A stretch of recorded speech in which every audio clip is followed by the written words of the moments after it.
Last night's Royal Rumble was highlighted by an outstanding closing angle, one of the best that I have ever seen, ever, on a wrestling show in all my years of being a fan.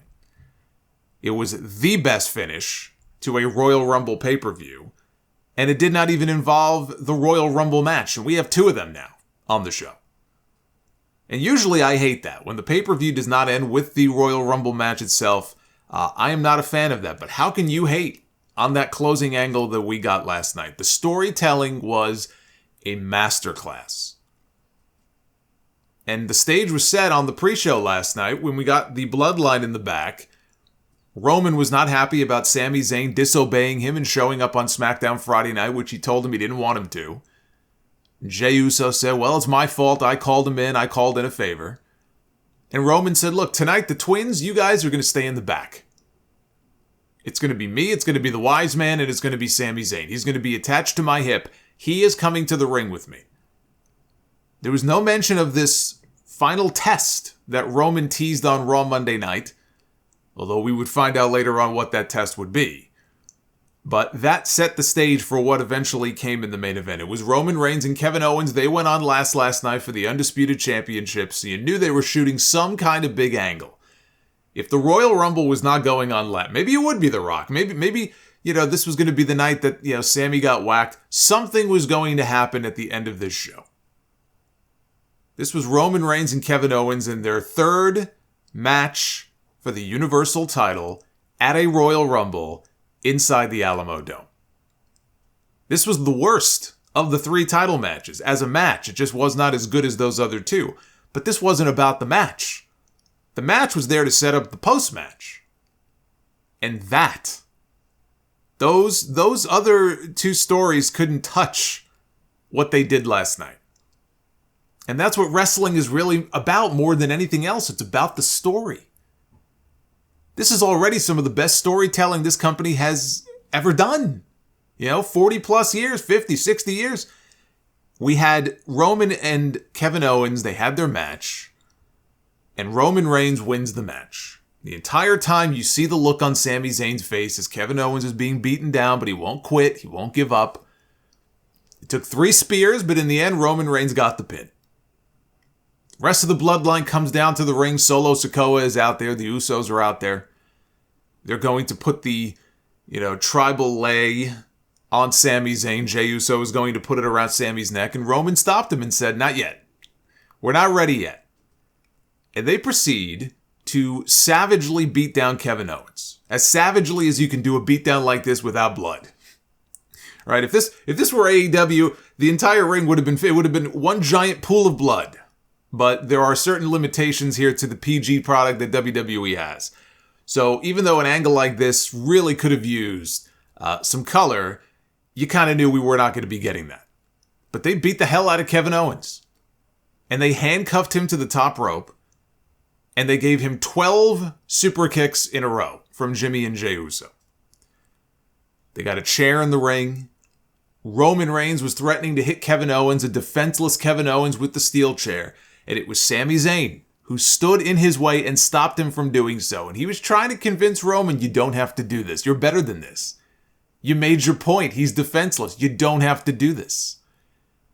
And so Roman gave the chair to Sami and says, here, you do it. This was the test. This was the final test of loyalty that Roman Reigns talked about on Monday night. And Sami Zayn was very conflicted. Sami Zayn had the chair in his hand. And Roman's getting very angry. He's getting very frustrated. He starts pie-facing Sami in the face, and it's building, right? The tension is building in the crowd. Everybody is standing on their feet. They know something big is about to go down. And Roman turns his back to Sami to go start talking some smack to Kevin Owens, and there's Sami. The image of Sami Zayn standing there with Roman's back turned. He's got the chair in his hand debating what he should do, and then finally, Sami Zayn makes his choice. And he puts the chair in Roman's back. And the way Roman sold it, it was just like when Seth Rollins put the chair in his back to break up the Shield.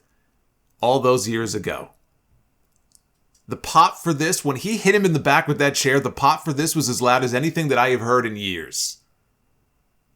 Sami drops the chair, he turns to Jey, not even Jimmy, who's standing right there. He's looking at Jey to tell him, I'm sorry. And Jey Uso is practically in tears. He's yelling at him, "What are you doing? I thought we were brothers." And Jimmy kicks Sami, and then he starts yelling at Jey and says, "You think he's your brother? I'm your brother." And he pounces on Sami, solo attacks Sami, but Jey can't do it. He walks out on his family, and that look up at Roman as Jey was leaving the ring, that look on his face brought it all back to the early days of main event Jey Uso and how this entire Bloodline story began 3 years ago. Remember? "I hate you." Him yelling at Roman, "I hate you. Why you gotta do me like that? I hate you." It was the mind manipulation from Roman Reigns. This is as much a Jey Uso story as it is a Sami Zayn story. Frankly, maybe more so a Jey Uso story. The Jey Uso character arc has been fantastic. And I know some people don't even think it should be Sami against Roman in Mania, let alone Cody, that it should be Jey Uso. And I understand that. I understand people thinking that. I think it's just a testament to how well they've developed this story.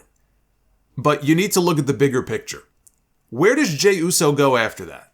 Right? It sounds great in the moment, but then what? If you do Roman Reigns against Jey Uso at WrestleMania, then what? People react emotionally to these things sometimes without really thinking them through. If you split him away from the bloodline, you split him away from his brother. Unless Jimmy ends up coming along with him. But you're not going to split up their best tag team. Both Usos could ultimately wake up to the fact that their cousin has just been using them. That could be the eventual disintegration of the bloodline, and I don't think the bloodline is ending at WrestleMania. But all factions eventually, people go their separate ways. So that could, in the end, be the story when it comes to the Usos, that they kind of wake up to what Roman has been doing. But Jey Uso is not going to be beating Roman Reigns. The story heading into the Elimination Chamber next month should be Roman Reigns against Sami Zayn. And where does Jey Uso's allegiance lie? They could milk this for the next 4 weeks. Or 3 weeks, I guess, because the Elimination Chamber is on the 18th. So they have less than a month. But they can milk this for a few more weeks on TV. And then, in Montreal, the match you do is Sami Zayn in his hometown, challenging Roman Reigns for the undisputed championship. You don't put them in the chamber. You don't put them in a 6-man tag. You have Roman Reigns and Sami Zayn one-on-one. You think you're better than me? You want to hit me with a chair after everything I've done for you? You want to break up my family when we welcomed you as one of our own? It's going to be you and me one-on-one to end this once and for all. That's all the setup you need.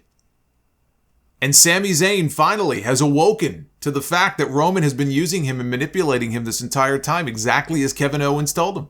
He just didn't want to believe it. But in that moment at the Royal Rumble, he realized that KO was right this entire time. And he's been acting like a damn fool. At Elimination Chamber then, Jey Uso makes his choice.